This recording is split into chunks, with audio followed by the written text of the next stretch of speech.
It is time for another edition of At Home with the Who's, today presented by Texas Roadhouse, as we head back to the West Coast for today's conversation with former UVA soccer and international soccer star Angela Hucles. Angela, thanks for taking some time to be with us.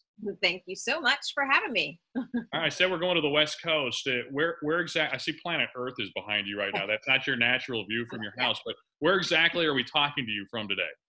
I'm Los Angeles based, actually, specifically Playa del Rey. So nice little sleepy beach town close to the airport, and all the lovely LA amenities that we have out here.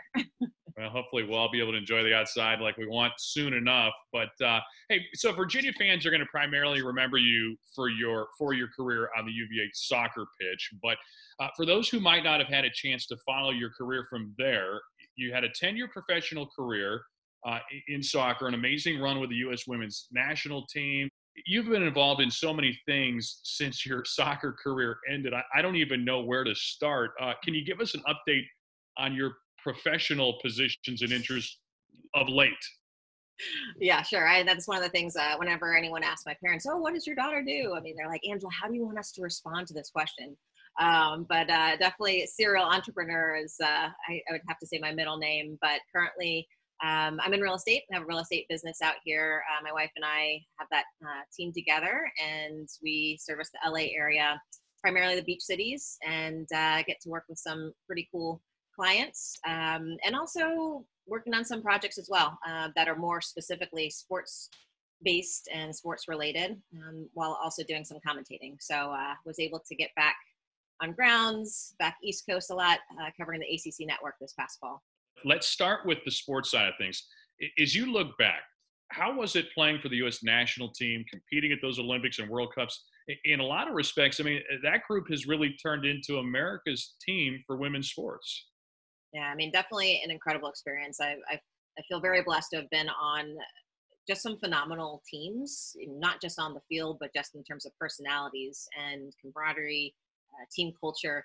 And I think when you look at how to build team culture, or what does great team culture look like, I definitely always point to the U.S. women's national soccer team. I mean, from its inception and the mark that the initial players have left with that team, you know, it's something that lasts to this day, and it's something that the current players still carry as a responsibility on their shoulders. I mean, I think for the most part, people know about the U.S. women's soccer team because they are very dominant in terms of playing and their competitions at an international level, but they're also a group that understand how to use the power of team and togetherness and sport to really push and change society. And, you know, the social activism and social change that group does day in and day out, you know, in terms of who they are, what they stand for as individuals and as a group, I think is something that can be learned and really taken a lot of lessons from that team.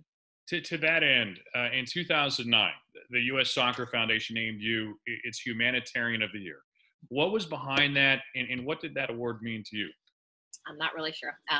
No, I mean, I think for me, service has always been just ingrained in what I believe, who I am. I think, you know, definitely coming from the foundation that was laid from my parents and their morals and beliefs. And I also think just the feeling and understanding of how much I really have been given in this world.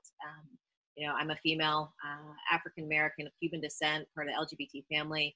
I mean, there are a lot of things where I've turned that into being, you know, a triple threat, and to use that as a powerful thing. But, you know, I could have had a very different story if not for the support, love, and guidance of a lot of people. And just understanding what that has been in my life, and understanding how sport has played an integral role of really the makeup of who I am, and, you know, the confidence that's been instilled in me from an early age. That's something that I want to share with others. I want to see how I can, you know, give back, how I can help others along that maybe don't have as much in terms of that support and guidance. How did sports ultimately help to shape your life? Yeah, I mean, you know, the obvious is going to that physical, right? Just being active all the time. Being a part of the Women's Sports Foundation, an organization founded by Billie Jean King.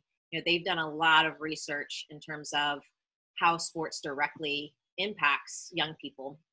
In particular, good safety measures, right? In terms of giving positive activities for young people to do after school. So even in that direction. Brain research showing how being physically active increases endorphins, the blood flow within your brain. You can actually study, concentrate better, perform better in academics. But then there's also so many other aspects, the mental side of things, which I truly believe a lot of athletes are so much more equipped for a time like this because of the mental skills training that athletes have gone through, the adversity that you face as an athlete.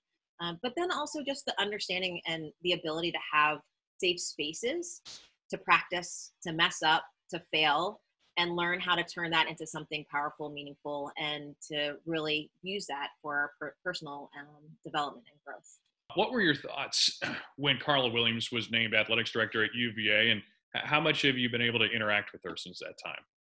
I was just like, yes, was my reaction. But I just have so much respect for Carla. And, candidly, just seeing an African-American female in a position of leadership, I think is wonderful. I think we need to have more models.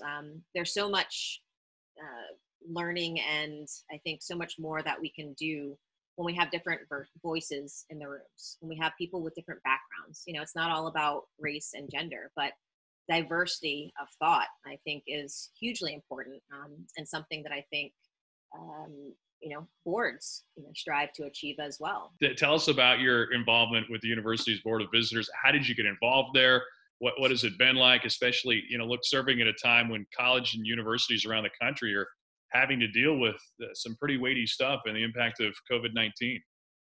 Yeah, I think first and foremost, I'm just extremely impressed with the president, with the staff, the administration of our university.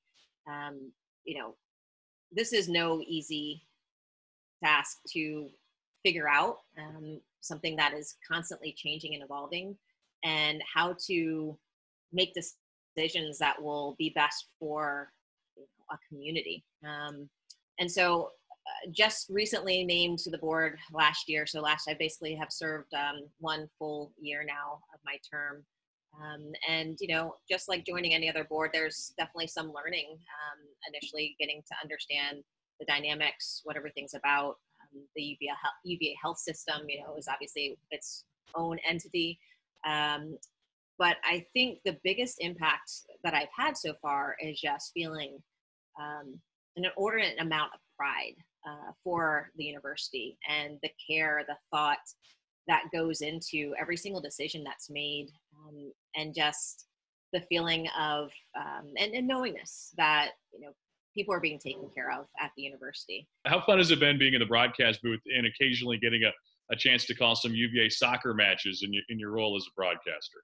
I think that was definitely the highlight, just being able to get back on grounds, go to Clacker Stadium, watch the team play, like one of the best teams in our country, with the UVA women's soccer team. And, it's definitely a way that I can stay connected to the sport. I mean, I was one of those players who would kind of mute the commentators when I, had to go back on film, and now I'm one of those people.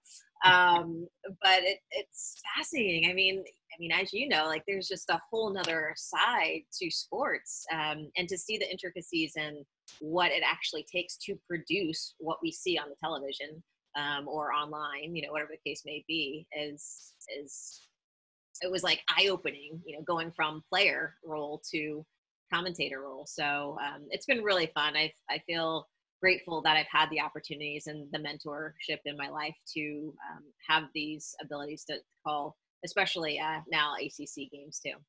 What has been your favorite UVA sports moment since you left UVA?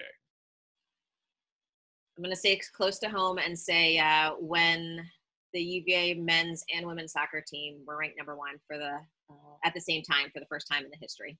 Yeah, that was pretty wild, and something we may see sooner rather than later again. Yep. Who is your all-time favorite UVA athlete? I would have to say, I mean, I think the first person that pops into my mind is Ralph Sampson. Legend. Knew about him before getting onto campus. But I'm gonna actually go with Becky Sauerbrunn. I know I've been doing a lot of the soccer commentary here, but I mean, Becky is the captain of arguably one of the best, or if not the best, sports teams, as well as most recognizable sports teams in the world. And she was fantastic as a player at UVA, fantastic as a leader and player on the national team, and just awesome person. And I mean, she's smart. She went to UVA too. So. And lastly, if you could paint anything on the Beta Bridge today, what would it be? Be the change you wish to see in the world. I got to go with my Gandhi quote, one of my favorite, and just kind of using that as a good reminder and living that. Okay. It is a conversation that could probably have gone on for a lot longer, given the wide-ranging life experiences of Angela Hucles. But Angela, we're out of time. Thanks so much for carving a little time out of your busy day to be with us. My pleasure, Dave. Thanks so much for having me. Appreciate it. Thank you. Again, At Home with the Who's is presented by Texas Roadhouse. They are open for to-go orders. Order and pay online at texasroadhouse.com, or you can use the mobile app and they'll bring your order curbside. Legendary food and legendary services still here at Texas Roadhouse locations around the state. Visit your local Texas Roadhouse today. Thanks for joining us, everybody.